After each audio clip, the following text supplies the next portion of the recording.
Hello and welcome back to Shulchan Aruch HaRav.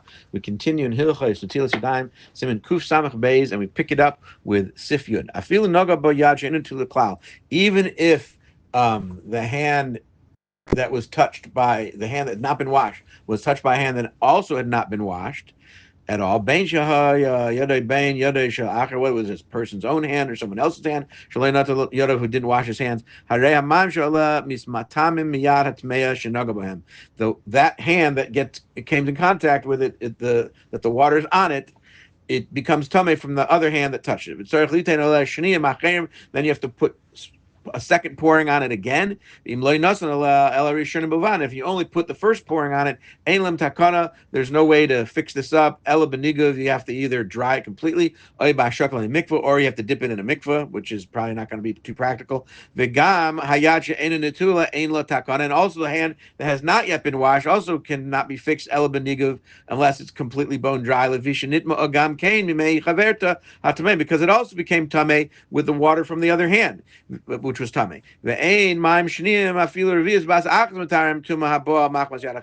And second waters, even if it's a full revius that's poured in one shot, will not purify the tumah that came from another hand.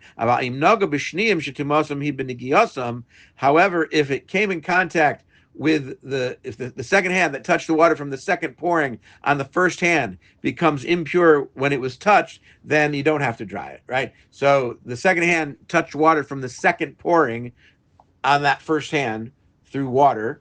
Either the water becomes impure, you don't have to dry it, so you can just pour second water again.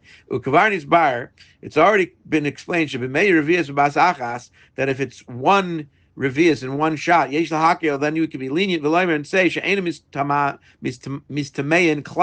that there never was any tumah here. Therefore, if one hand got a full revius in one shot, and then a second hand came in contact with that hand, and that second hand had no water on it at all, the first hand remains tar because of the first revius. And even the second hand, even though the second hand has some dampness on it from the first water, and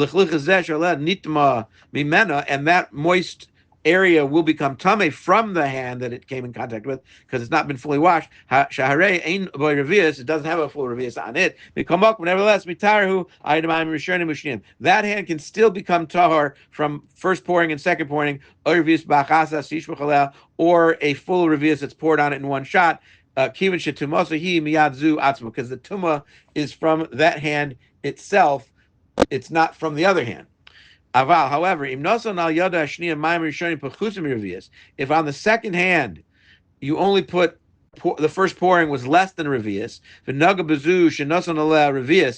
then it came in contact with a hand over which he had already poured revius bas achas, that he'd pour the hand in one shot, nitma yadzu mimeme hashniya tamim. Then this hand now will become tame from the water of the second hand that was tame. Then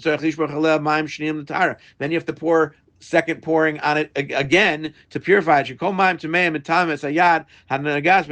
any tame water imparts tuma to the hand that touches it, even if it was totally pure to begin with. This applies even in the middle of a meal. If a person's hands became tummy for whatever reason in the middle of a meal, he may have to wash again in the middle of the meal.